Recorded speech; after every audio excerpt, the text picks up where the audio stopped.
Hola, estás en Distory y hoy hablaremos sobre los templarios.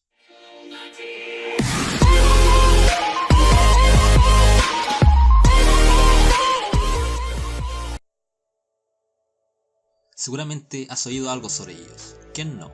Quizás en alguna película o en alguna serie, o algún libro, quizás un videojuego. Ahora mismo se me ocurren varios ejemplos, pero todos tienen algo en común. Su finalidad es principalmente entretener, y por lo tanto muchas veces carecen de rigor histórico. Hoy trataremos de conocer un poco más sobre los templarios, pero para ello deberemos situarnos primero en la época y en el lugar donde comenzó todo. Cierra los ojos un momento y ¡vámonos!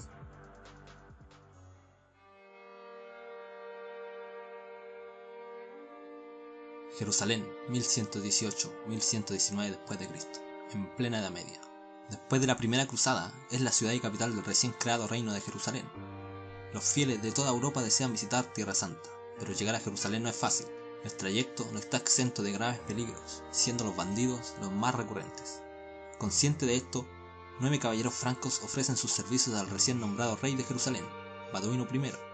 El rey consiente y les da, entre otros privilegios, alojamiento en el mismísimo templo de Salomón, lugar del cual adquieren posteriormente su nombre, la Orden de los Pobres Compañeros de Cristo y del Templo de Salomón, también llamada la Orden del Temple.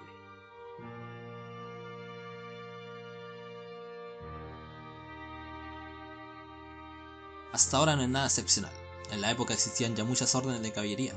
La orden de los templarios es de momento una de las tantas. Primero, tienen que crecer en número para poder marcar la diferencia, y para ello los caballeros volverían a su lugar de origen para reclutar más miembros, mientras el gran maestre de la orden, Hugo de Payens, consigue el apoyo de la iglesia. Una vez conseguido, la orden iría incrementando en cantidad, y así paulatinamente en influencia. Todo esto llevará a que en aproximadamente unos 50 años después de su creación, la orden ya se extendiera por toda la Europa cristiana. Ya para entonces la orden está muy reglamentada. Existían estatutos que instruían a todos sus miembros, regulando desde lo que comían hasta lo que se vestían. El famoso manto blanco sobre el cual sobresale la cruz patada templaria no es solo parte del imaginario colectivo, sino que está estipulado en uno de los más de 600 reglamentos de la orden. Además, entre otras cosas, debían tomar voto de castidad, pobreza y obediencia, viviendo solo de limosnas que le daban los fieles y renunciando a todas las luces del siglo para consagrarse a su Cristo. Su principal finalidad desde su creación era la protección y salvaguarda de los peregrinos que venían a visitar Jerusalén, escoltándolos desde los puertos de Haifa y Ptolomeida hasta las mismísimas puertas de la ciudad. Para ello, llegaban a compartir sus monturas entre los caballeros, para dejar así más montura disponible a los peregrinos, algo muy inusual y que representaba la humildad y el ofrecimiento al que debían ceñirse. Esto, con el tiempo, sería uno de los sellos distintivos de los caballeros del temple. Es así que las cualidades de un caballero templario eran muy distintas a las de los demás caballeros. Sus vestimentas y sus uniformes eran simples, parejos y carentes de pompa. Mantenían una disciplina y obediencia en batalla y fuera de ella, actuando como cuerpo, dejando a un lado la individualidad por el bien común de la orden. En combate se movían en escuadrones ordenados y altamente disciplinados. Todas las órdenes se daban mediante señalización de banderas y quienes no obedecieran eran duramente castigados, pudiendo incluso ser expulsados de la orden. Por ello, se considera a los templarios como revolucionarios en las tácticas de guerras, sobre todo en las de caballería. Las cargas de caballería templaria eran ejecutadas a la perfección, para sembrar la mayor destrucción posible en las filas enemigas.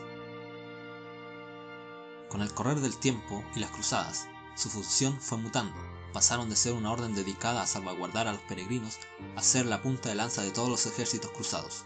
Sus caballeros marchaban a vanguardia y retaguardia, donde la tropa estaba más expuesta al ataque de los ejércitos selyúcidas.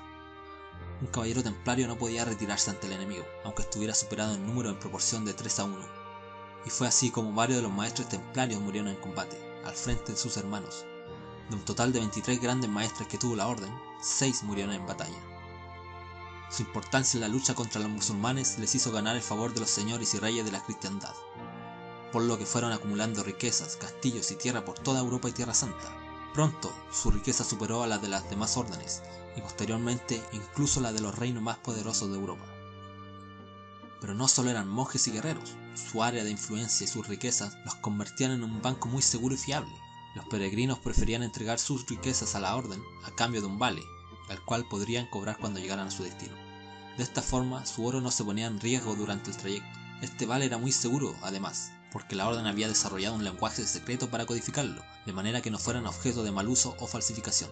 Se podría decir que fueron los primeros bancos de Occidente. Pese a la destacada labor en la lucha contra los musulmanes en la península ibérica, su labor principal ocurría en Tierra Santa. Después de la primera cruzada, los ejércitos cristianos se habían devuelto en su mayoría a Europa, y Jerusalén era un blanco fácil para los reyes sarracenos, que la ansiaban de vuelta. Fue así que en las siguientes décadas, la orden se la pasaría luchando por defender o volver a tomar Jerusalén de las manos de los líderes sarracenos. Más de 20 veces salvarían a la Tierra Santa de invasiones enemigas, pero ni sumando todos sus esfuerzos sería suficiente. Son en cada vez superados en número, y muchas veces no conocen ni el terreno. Jerusalén volverá a caer inevitablemente, y una a una las ciudades conquistadas por los cruzados irán pasando a manos sarracenas, hasta que después del desastre de la séptima y última cruzada, solo quedará el puerto de Acre en manos cristianas, el cual pronto caerá también irremediablemente.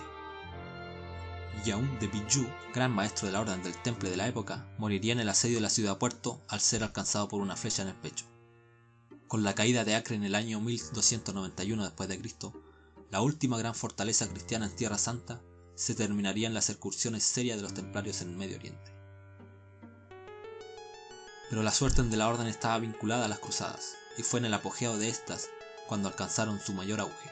Pero luego de la última cruzada, la orden perdió su propósito y su utilidad para los reinos cristianos, cuyos reyes no veían con buenos ojos tener un ejército armado no subordinado a ellos en sus tierras, que al juntar sus legiones era incluso más poderoso y rico que ellos mismos. En particular, el rey de Francia, Felipe IV, fuertemente endeudado con los templarios, convenció al Papa Clemente V de tomar acciones contra la orden. Fue así que en 1307, sin previo aviso, varios templarios fueron apresados por todo el país, posteriormente torturados hasta conseguir confesiones y finalmente quemados en la hoguera. Todo esto pese a la débil protesta de la iglesia, que terminó por darle la espalda a quien habían luchado en su nombre por tanto tiempo.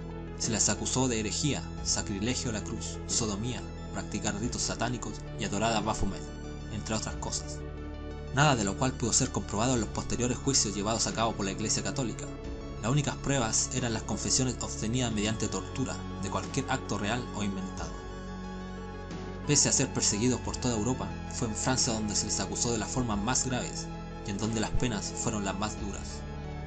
Muchos terminaron entregándose y confesando por temor a las torturas. Entre ellos se encontró al último gran maestre de la orden, Jacques de Molay, que al momento de ser sometido a juicio por parte del Papa para que confesara públicamente para luego ser reconciliado con la Iglesia, decidió en cambio proclamar la inocencia de los templarios y la falsedad de las acusaciones. Fue arrestado en el acto y quemado vivo en una estaca junto a otros templarios frente a las puertas de Notre Dame. La orden fue suspendida por orden del Papa. Sus posesiones fueron regaladas a otras órdenes, sus riquezas requisadas, sus miembros perseguidos y encarcelados, muertos a causa de la tortura o en la hoguera. Posteriormente serían exonerados por la Iglesia de todos los cargos.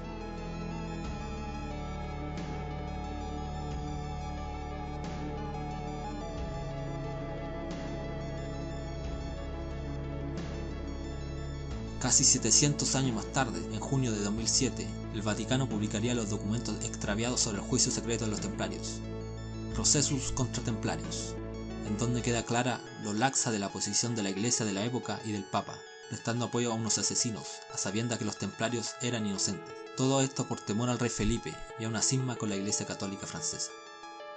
La publicación de las actas del proceso por parte del Vaticano puede entenderse como una forma de asumir las presuntas irregularidades que se cometieron en su condena.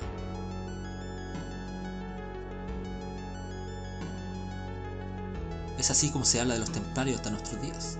Su significancia para la conformación del mundo tal cual es hoy es tremenda.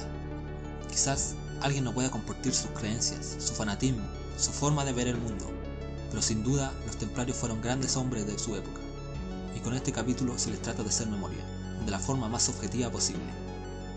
¿Eran en verdad los custodios del Santo Grial? ¿Llegaron a América antes que los españoles? ¿Eran adoradores del diablo, de Baphomet? ¿Los francmasones son los descendientes de los templarios? Lamentablemente todo esto te sale del mundo de la historia real y comprobable, y entra en el mundo de la ficción y la fantasía. Pero si estás interesado, en la descripción te dejaré los nombres de algunos trabajos que abordan estos temas. Nos estamos viendo en un próximo capítulo. No olvides suscribirte, activar la campanita si te gustó el video y hacérmelo saber con un me gusta. Si tienen alguna opinión sobre el tema, házmela saber también en los comentarios. Chao.